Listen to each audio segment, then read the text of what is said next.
Hello friends, welcome to Sports All Rounder YouTube channel. Kabaddi தான் PKL 12 தான் Bengal warriors தான். S எல்லா டீமை பற்றி பேசிகிட்டு இருக்கோம்ல, இப்போ பெங்கால் வாரியர்ஸை பற்றி பேசுவோம்.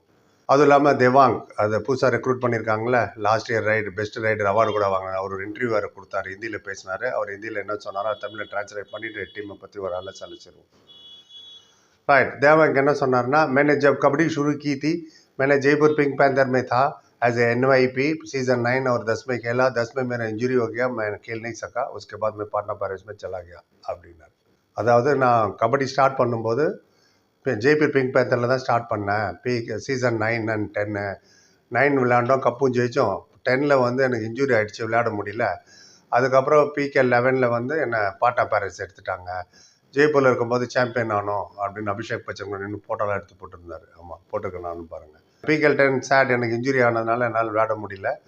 அண்ட் PK 11ல் பாட்னா பேரிஸை என்னை எடுத்தாங்க. நான் பெஸ்ட் ரைடர் அவார்டு வேறு கிடச்சிது. மேனே பாட்னா பேரிஸ்க்கு ஃபைனல் தக் போச்சாயான்னார். அதாவது நான் ஃபைனல் வரைக்கும் அவங்கள கொண்டு போனேன் பாட்னா பேரிஸை அப்படின்னாரு. அவர் சொல்கிறத பார்த்தா இவர் மட்டும் தான் காரணம், அவங்க ஃபைனல் போன மாதிரி இருக்குது அவர் சொன்னதை. எனிவே அது அவரோட ஒப்பீனியன் அப்படின்னு நினச்சிக்கலாம். அதோட உள்ள அவர் இஸ் பார் பி வாரியர்க்கு சாத் ட்ராஃபி உட்டாக்கே ஜாவுங்கான்ட்டார். அதாவது இந்த வாட்டியும் நான் வாரியர்ஸ் கூட இருந்துட்டு கப்பு ஜெயிச்சுட்டு தான் போவோம். கான்ஃபிடென்ஸ் இருக்கலாம், okay, maybe they will win. இந்த வாட்டி வாரியர்ஸ் கூட இருக்கேன், ட்ராஃபி ஜெயிச்சுட்டு தான் போவோம் அப்படின்னாரு. இப்போ அவங்க டீமை சொல்கிறேன், நீங்கள் சொல்லுங்கள், இந்த டீமை வச்சுட்டு இவங்க எவ்வளோ தூரம் போவாங்க, கப்பு ஜெயிக்கிற அளவுக்கு இருக்கா என்னன்ட்டு. ஃபர்ஸ்ட் அண்ட் ஃபார்மோஸ்ட்டு நம்ம சுல்தான் ஃபசல் அட்ராச்சாலையும் மைட்டி மணிந்தரையும் ரிலீஸ் பண்ணிட்டாங்க. ஒரு 2 பேரும் கிடையாது. இவங்க ஆப்ஷனில் 13 பேர் எடுத்தாங்க, ரீட்டைனில் 9 பேர் ரீட்டைன் பண்ணாங்க. அந்த ரீட்டைன் பண்ணதில் பர்ஃபார்ம் பண்ண ஒரு 3 பேர் யாருன்னா, விஸ்வாஸ்னு ஒரு ரைடர் 12 மேட்ச் விளையாடாரு, 52 பாயிண்ட் எடுத்தார். அப்புறம் சுஷீல்னு ஒரு ரைடர், அவரும் ஒரு 42 பாயிண்ட் எடுத்தார், 10 மேட்ச் விளையாண்டார், அவர் இருக்கார். அப்புறம் மஞ்சித்னு ஒருத்தர் லெஃப்ட் கவர் 24 பாயிண்ட் எடுத்தார், 9 மேட்ச். இந்த 3 பேர் தான் சொல்லிக்கிற மாதிரி அந்த 9 பேர் ரீட்டைனில். ஆப்ஷனில் பிக் பண்ணாங்களே, அதில் வந்து 13 பிளேயரில் இந்த ரைடர் ஆல்ரவுண்டரை பற்றி மட்டும் நான் இப்போ சொல்கிறேன். டிஃபென்ஸை பற்றி நம்ம அப்புறம் பேசுவோம். இதில் வந்து 4 ரைடர் 2 ஆல்ரவுண்டர் இருக்காங்க. ஒன்று அப்வியஸ்லி தேவாங் 2 கோடியே 20,50,000 எடுத்தாங்க, போன சீசன் பாட்னாக்கு விளாண்டார்.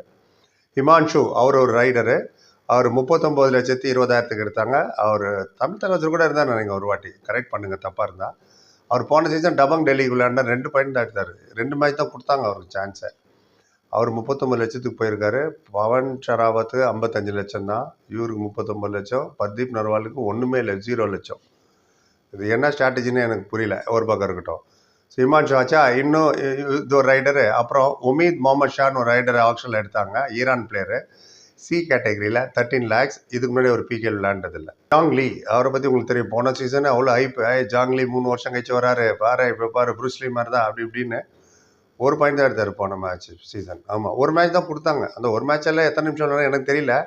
பாட்னா பைரட்ஸில் தான் 13 லட்சத்துக்கு எடுத்திருக்காங்க, சவுத் கொரியன் அவர். ஸோ இவங்க தான் அந்த ஆப்ஷனில் எடுத்த 13 பிளேயரில் 4 ரைடர் 2 ஆல்ரவுண்டர்னு சொல்லிடுறேன். சிவம் தாக்கூர்னு ஒருத்தர் எடுத்தாங்க 13 லட்சத்துக்கு. அவர் போன சீசன் மும்பா விளையாண்டார், 6 பாயிண்ட் எடுத்தார் 7 மேட்ச் விளையாடி. அப்புறம் வந்து மூல் சந்தர் சிங், ஆமாம், அவரும் ஒரு ஆல்ரவுண்டர், D கேட்டகரி. இது வரைக்கும் அவர் விளையாண்டதில்லை, 9 lakhsல எடுத்தாங்க, டிட் நாட் பிளே. ஸோ இந்த டீமை வச்சுக்கிட்டு இதுதான் ஆப்ஷனில் எடுத்தது. இவர் எந்த தைரியத்தில் சொல்கிறாரு தெரியல, நாங்கள் கப்பு ஜெயிப்போன்னு. அவர் மறந்துட்டார் அயானோட கான்ட்ரிபியூஷன். அவரோட 301 பாயிண்டில் அயான் எவ்ரி மொமெண்ட் ரிவைவ் பண்ணி அவர் உள்ளே கூட்டின்னு வந்தார். செகண்ட் ரைடர் இருந்து அவர் ரிவைவ் பண்ணலன்னா ஒரு 40 நிமிஷத்தில் 35 நிமிஷம் உள்ளே இருந்தார், மேட்டில் இருந்திருக்க முடியாது. அது எப்படி மறந்துட்டு சொல்கிறாரு, நான் தான் தப்பாக புரிஞ்சுக்கிட்டேன்னா தெரில. நீங்கள் சொல்லுங்கள், அயனோட கான்ட்ரிபியூஷன் இல்லையா அது தேவாங்குள்ள பாயிண்ட் எடுத்ததுக்கு? நரேந்திர எடுக்கும்போது அஜிங்கே பவரோட கான்ட்ரிபியூஷன் இருந்தது. போன சீசன் நமக்கு யார் கான்ட்ரிபியூஷனுமே இல்லை, உங்களுக்கு தெரியும் என்னாச்சுன்னு. அப்புறமா மொயின் ஜாபாக்கி தான் எடுத்தார். ஸோ இவங்ககிட்ட ரைடர் பியூர் ரைடர் பார்த்தீங்கன்னா ரீடைன் அண்ட் ரிலீஸும் சேர்த்து சொல்கிறேன். இவங்களை வச்சு தான் அவர் சொல்கிறாரு நாங்கள் கப்பு ஜெயிப்போன்னு. அதாவது தேவாங் அப்வியஸ்லி, அப்புறம் இமான்ஷு, ஜாங்லி, உமீத் முகமது ஷா ஈரானியன் பிளேயர். இது வரைக்கும் அவர் எப்படி விளையாடுவார் தெரியாது, விளையாடுறதே கிடையாது PKL. ரீட்டைனில் விஸ்வாஸ் 52 பாயிண்ட்டும், சுஷீல் 42. இதுதான் உங்களோட ரைடிங் டிபார்ட்மெண்ட். இதில் தான் யாராவது அவர் ரீவைவ் பண்ண அவர் அவுட் பண்ணுறாங்களா? பண்ணுவாங்க. பாட்னா பேரிஸ் இருக்கும்போதே அவுட் ஆனார் நிறையா வாட்டி, அது ஒன்றும் தப்பு இல்லை.